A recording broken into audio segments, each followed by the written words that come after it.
우리는 주티를 통해서 사사기 말씀을 묵상하다가요. 지난주에 사도행전 말씀을 시작하게 되었습니다. 이 사도행전은 혹시 여러분 누가 기록했는지 아십니까? 성령의 감동에 의해서 누가 기록했죠? 누가가 기록했습니다. 누가가 사도행전을 기록했고요. 누가에 의해서 오늘 우리는 이 말씀을 이렇게 대할 수 있게 되었습니다. 사실 누가는 이 사도행전 이전에 쓴 또 한 권의 성령의 감동을 통해서 쓰게 된 하나님의 책이 있죠. 그 책이 무엇이죠?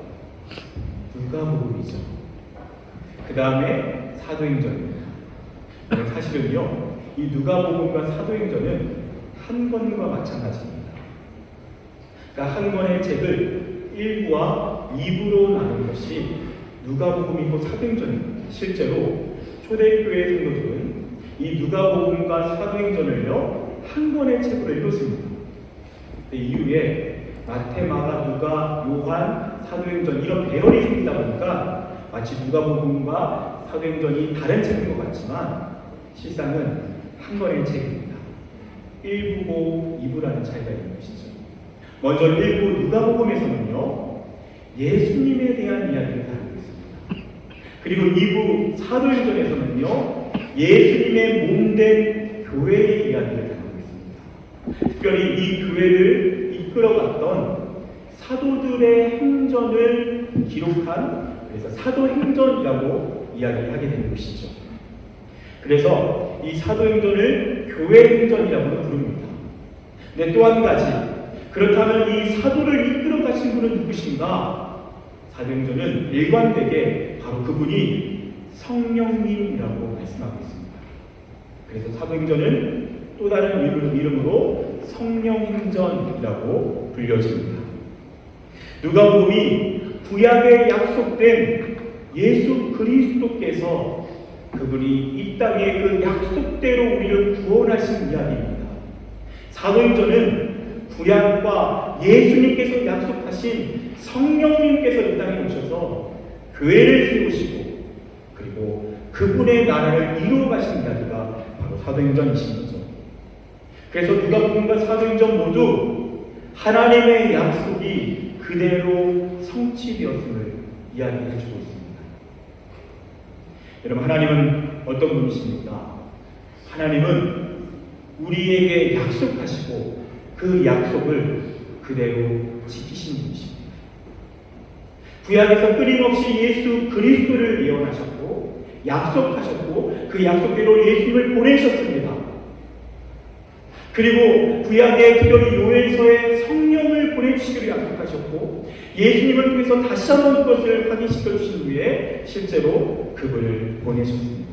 그것이 바로 오늘 우리가 알고 있는 사도행전인 것이죠. 그래서 하나님은 약속을 지키시는 분이십니다. 그분은 그분이 말씀하신 내용을 그대로 조금도 어김없이 지키십니다. 느헤미야 1장 5절에 그 하나님을 이렇게 이야기합니다. 주는 약속을 지키시고 자비를 베푸시는 분입니다.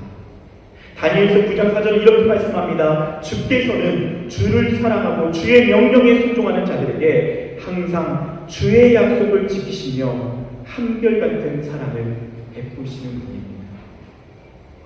하나님은 약속을 지키십니다. 그 약속을 알면 우리는 그 약속을 지키신 하나님의 은혜를 더욱 확실하게 맛보게 됩니다. 네, 문제는 무엇입니까? 우리가 그 하나님의 약속을 잘 알지 못하는 것입니다. 예전에 그런 한번 상담을 받은 적이 있습니다. 우리 교회가 아니라 제가 이전에 사역했던 그 다른 교회의 한 권사님이신데요. 저에게 그런 이야기를 하셨습니다. 자기가 아무리 예수를 잘 믿어도 왜 고난이 있는지 모르겠다. 왜 이렇게 인생에 많은 문제가 있는지 모르겠다고 그분이 말씀하셨습니다. 여러분, 우리가 다 동의하듯이 성경에서는요 고난이 없는 삶을 약속한 적이 없습니다. 하나님께서 저와 여러분에게 너의 앞으로의 인생에 어떠한 고난도 없을 거야, 이런 약속은 하신 적이 없습니다. 오히려 하나님이 사용하셨던 하나님의 사람들은 고난이 많았습니다. 그분은 무엇을 약속하셨습니까? 고난이 있을 거라고 말씀하셨습니다. 그리고 그 고난이 있지만 내가 감당할 수 있는 힘을 주겠다고 약속하셨습니다. 여러분, 어떤 사람은 우리 인생에 문제가 없기를 기도합니다. 근데 죄송하지만 그 기도는 응답이 불가능합니다. 왜냐? 하나님은 그런 약속을 하신 적이 없기 때문입니다. 인생에 반드시 문제가 있을 거라고 말씀하십니다. 무엇이 약속입니까? 하나님은 그 문제를 통해서 합력하여 선을 이루겠다라고 약속하십니다. 만약에 어떤 사람이 하나님, 저는 영원히 죽고 싶지 않습니다, 그렇게 기도한다면 그 기도는 응답되지 않을 것입니다. 대신 그분께서는 죽음 이후에 영생의 약속을 통해서 우리 안에 진정한 영광을 받고 가실 것입니다. 여러분, 그렇기 때문에 우리가요, 하나님의 약속을 아는 만큼 하나님에 대해서 오해하지 않고요, 건강한 신앙생활을 할 수 있습니다.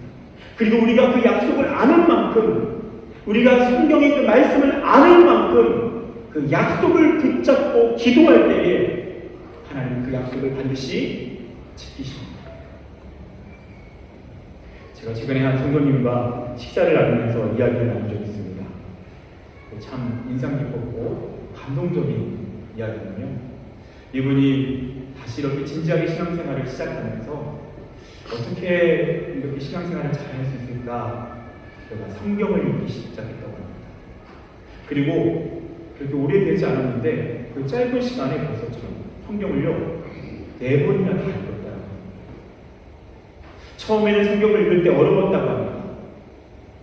조금은 이해가 되지 않는 것이 많았다고 합니다. 그런데 공부하면서 성경을 읽고 읽는데 하나님의 뜻이 조금씩 자신에게 깨달아지는 겁니다. 그리고 내가 지금 경험하고 있는 현실의 문제들이 하나님 안에 있다는 것을 알게 되는 것입니다. 그러면서 그런 이야기를 합니다. 성경을 읽으면 읽을수록 하나님의 마음을 알게 되고 자신의 마음에 편안함을 이루게 된다는 것입니다. 왜냐? 하나님의 약속을 알기 때문입니다. 이런 인생에 어려움이 있고 문제가 있고 고난이 있지만 하나님의 말씀의 약속, 두려워하지 말라, 내가 너와 함께하리라, 놀라지 말라, 나는 너의 하나님입니다. 내가 너를 굳세게 하리라, 참으로 너를 도와주리라, 참으로 나의 의로운 오른손으로 너를 붙들리라. 그 말씀의 약속, 그 주님이 도와주신다는 약속이 마음에 새겨질 때 점점 현실적인 그 고난으로부터 자유하게 됩니다. 사랑하는 여러분, 오늘 말씀에서 주님은 분명히 이렇게 말씀하십니다. 아버지께서 약속하신 것을 기다리라. 내가 너에게 분명히 약속했던 것, 그것을 나는 지킬 거야. 너는 그 약속을 기다리면 돼. 그리고 그 주님은 그 약속을 지키십니다. 오늘 이 말씀에서 그 주님께서 약속하시는 내용은 무엇입니까? 그 약속은요, 바로 성령님을 보내주시겠다는 약속입니다. 예수님께서는 거듭 아버지께서 약속하셨고 또한 내가 약속했던 그 성령님이 너희에게 임하게 될 것이다, 너의 인생 가운데 찾아오게 되실 것이다, 그렇게 말씀하십니다. 그 말씀대로 사도행전 2장에 그 성령님은 강림하셨고, 그리고 그때부터 제자들은 성령과 함께 하나님의 놀라운 행정들을 시작하게 되는 것입니다. 여러분, 성령님은 어떤 분이십니까? 성령님은 삼위일체 하나님이십니다. 그분은 하나님이십니다.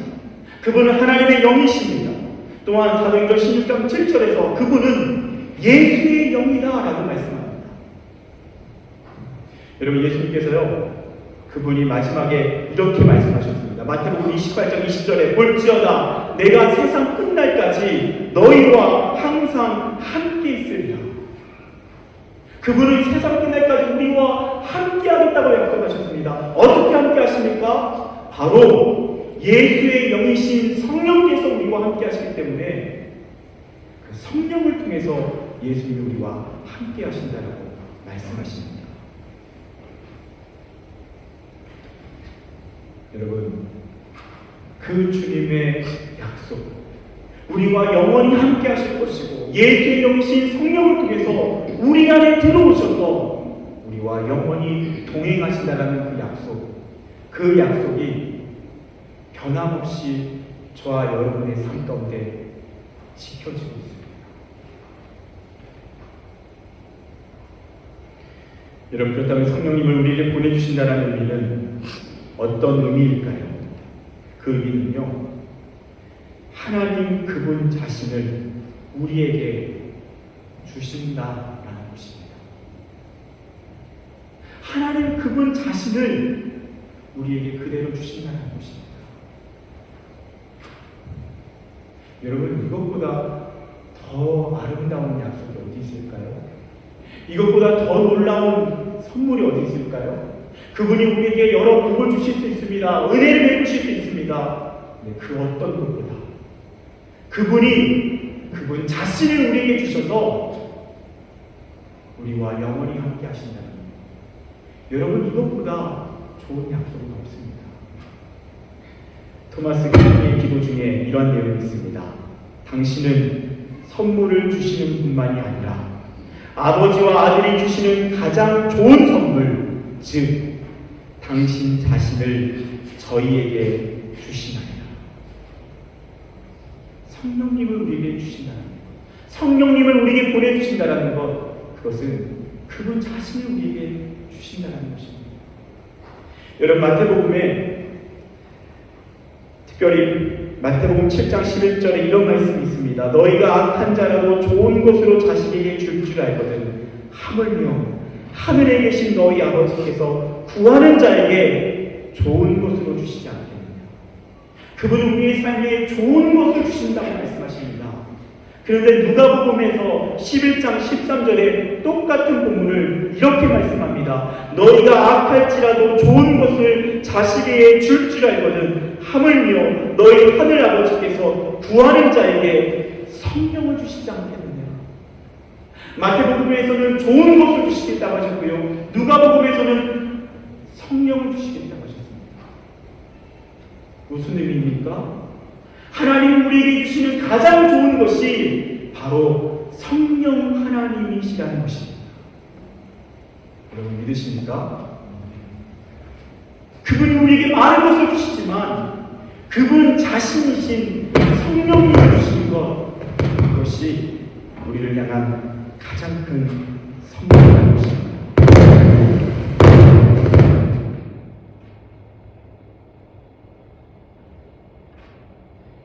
그렇게 하나님께서는 오늘 말씀을 통해서 이 세상에 가장 좋은 약속, 그 성령님을 보내주십니다. 근데 여러분, 성경에서는 반복적으로 말씀하고 있는 것이 있습니다. 바로 구하는 자에게 성령을 주시겠다는 것입니다. 그 약속을 믿고 기다리는 자들에게 성령을 보내주시겠다는 것입니다. 분명히 괜찮아서 제가 그냥 마이크로 시작했습니다. 하나님께서는 저와 여러분에게 성령을 주시겠다고 약속하셨는데, 근데 어떠한 성도들은 그 성령님의 은혜를 풍성히 누리며 살아갑니다. 그런데 어떤 성도들에게는 그 성령님이 아직까지 어색할 수 있습니다. 그 차이는요, 주님이 말씀하신 약속대로 그 약속을 믿고 기다리며 또한 간구하며 기도하는 자에게는 그 성령님을 더욱 풍성하게 부어주시는 것입니다. 그런데 그 성령님에 대한 그 말씀의 약속을 조금은 애매하게 바라보고 있다면 그 은혜가 우리 가운데 애매하게 머물러 있을 수 있다는 것입니다. 그래서 주님이 약속하셨고 그 약속을 우리가 분명히 믿고 있다면 그 약속대로 우리는 성령님의 은혜 안에 젖어 살아가게 될 것입니다. 여러분, 제가 한 번은 작년 말이었던 것을 기억합니다.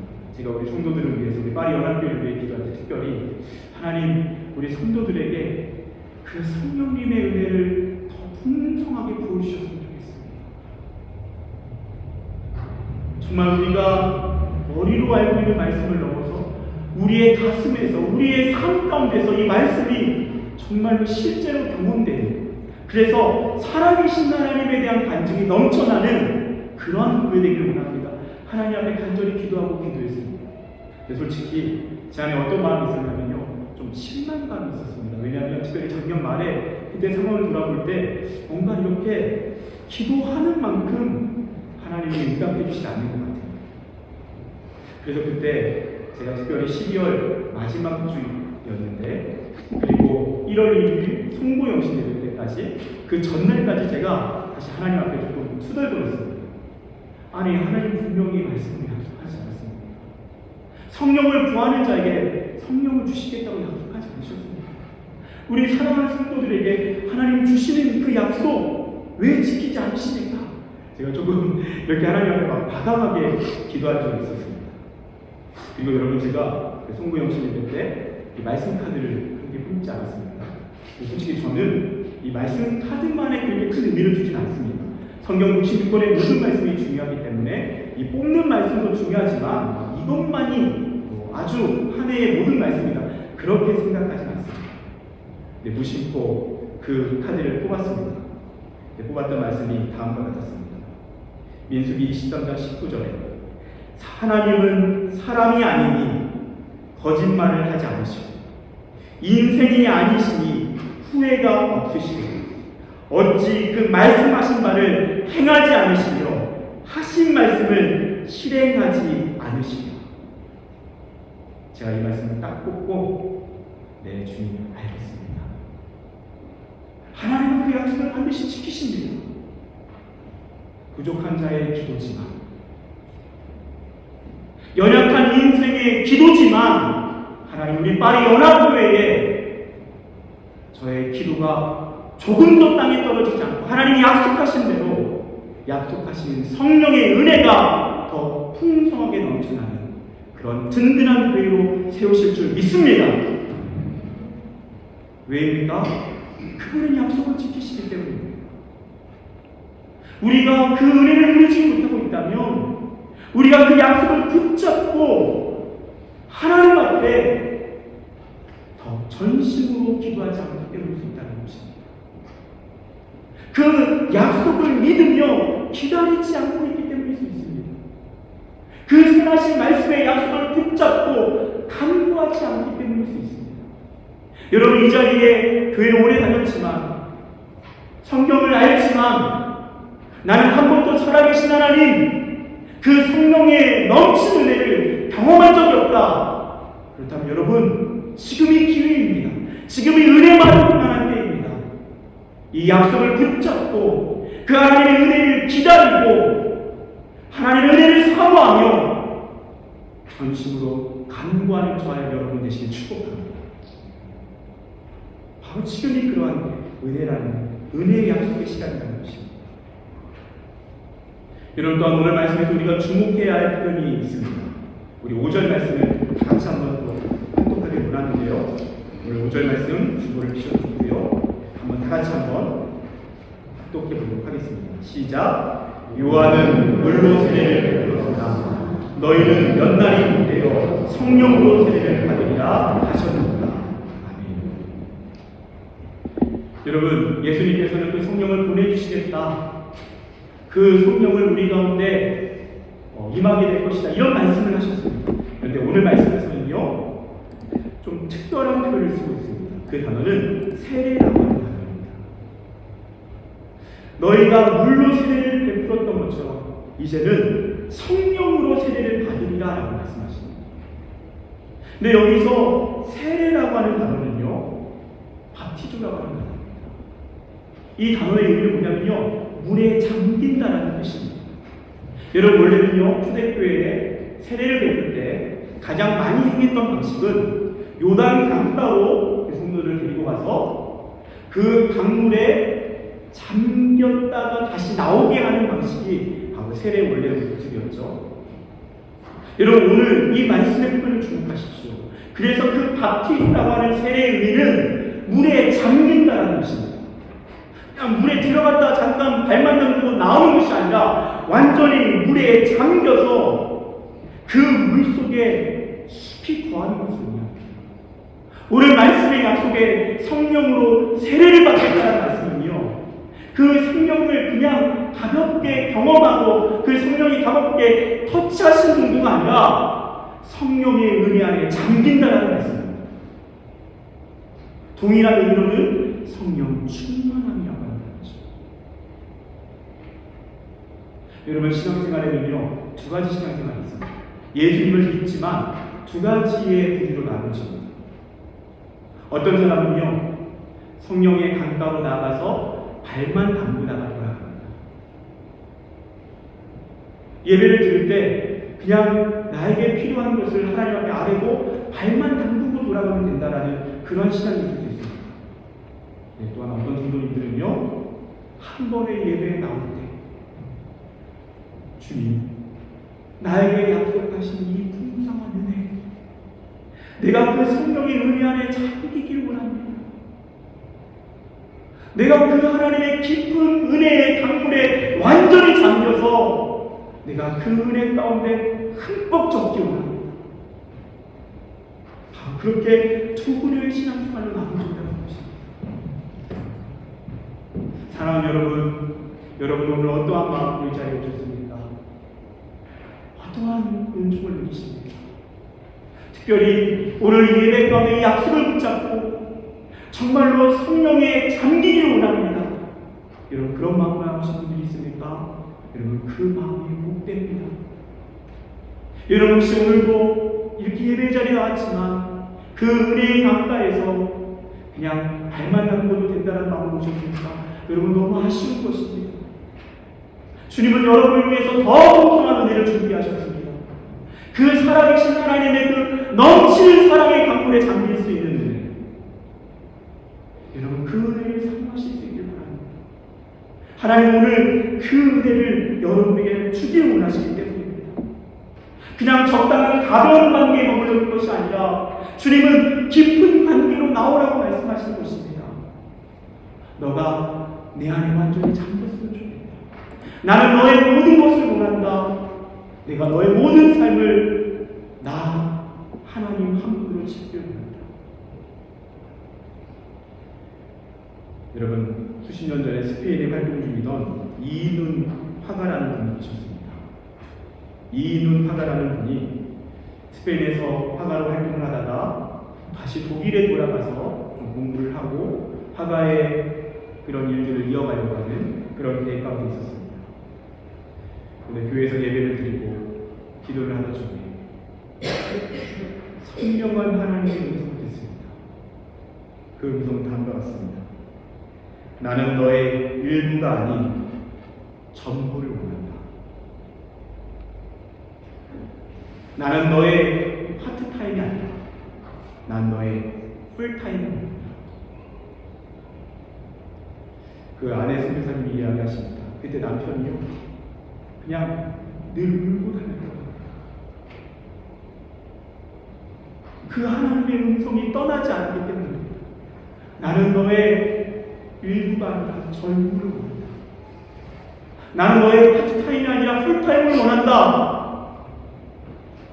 하나님은 그를 기니 비사우라고 하는 가장 척박한 아프리카 땅으로 부르십니다. 그리고 오늘날에도 그 땅에서 신실하게 그분을 위해 살게 하십니다. 여러분, 오해하지 마십시오. 하나님이 모두 저를, 여러분을 그 땅으로 보내신다는 말씀이 아닙니다. 하지만 공통적인 것, 분명한 사실 한 가지는 하나님은 저와 여러분의 일부를 원하시는 것이 아닙니다. 그분은 전부를 원하십니다. 파트타임이 아니라 풀타임을 원하십니다.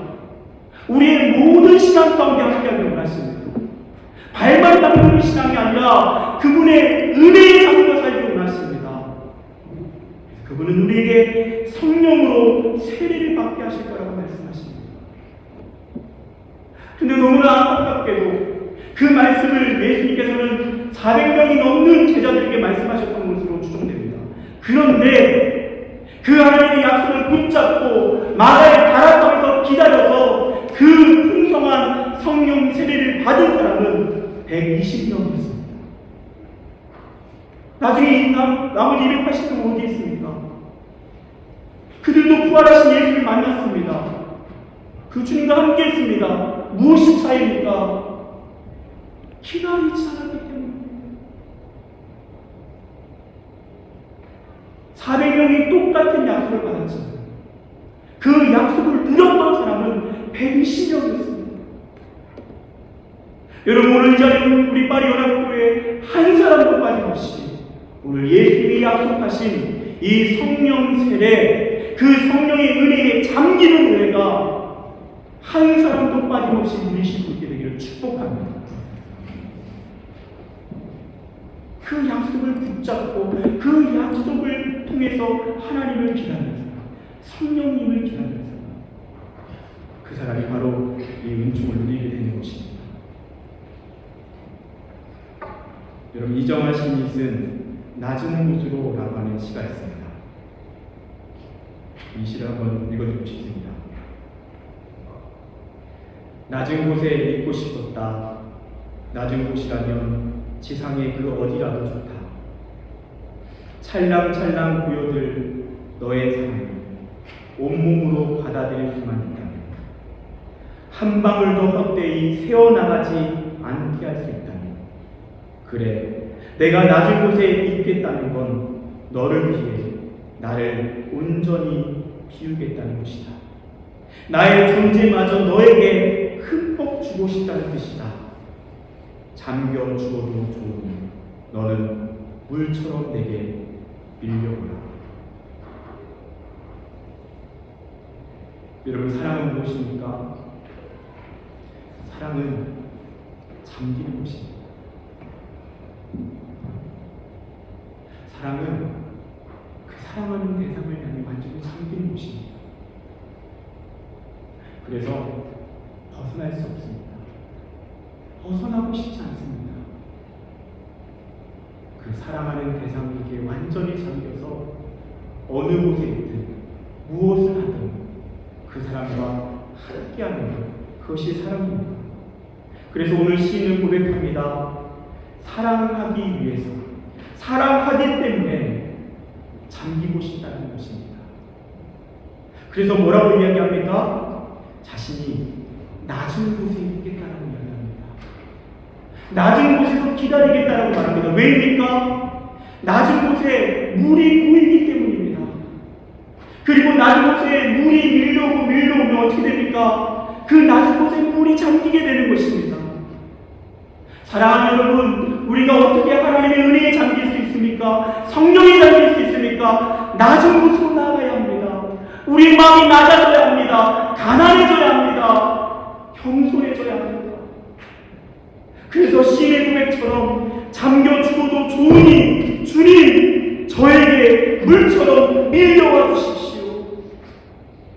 그 낮은 마음, 그 가난한 마음, 사모하는 마음, 그 마음으로 주님을 찾을 때 주님의 성령께서 흠뻑 적셔주시는 것입니다. 저는 친하게 지내던 한 목사님이요, 자신이 어떻게 하나님을 만났는지 간증을 해주신 적이 있습니다.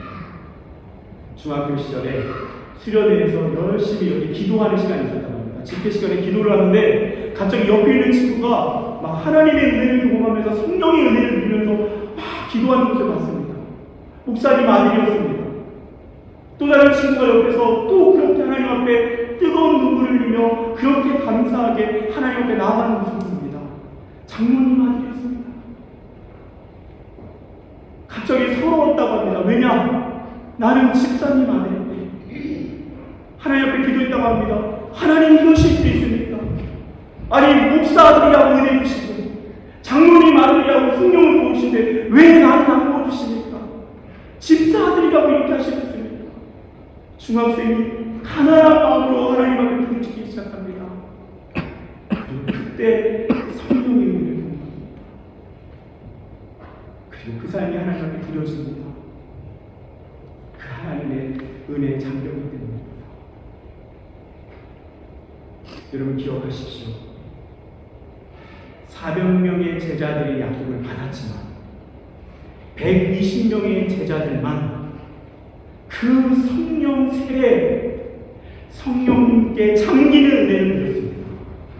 누구입니까? 그 약속을 붙잡고 기다리고, 특별히 사도행전 1장 14절에 여자들과 예수의 어머니 마리아와 예수의 아우들과 더불어 마음을 같이하여 오로지 기도에 힘쓰더라. 오로지 기도에 힘쓰며 그 약속을 붙잡고 기다렸던 그 제자들에게 이 하나님의 약속이 그대로 이루어졌습니다. 사랑하는 여러분 기억하십시오. 세상에서 가장 좋은 약속, 그 약속은 하나님 그분 자신을 우리에게 주시는 바로 성령님이십니다. 그 성령 세례를 누리는 것입니다. 발목만 잡는 것이 아니라 우리의 전 존재가 그 성령의 임재 안에 잠기는 것입니다. 우리가 그 성령의 은혜를 누렸던 제자들처럼 낮은 곳으로 나아갈 때, 낮은 곳에서 주님 앞에 간절히 기도할 때 우리에게 약속하신 약속을 지키시는 분께서 그 성령의 풍성한 은혜를 부어주실 줄 믿습니다. 기도하겠습니다.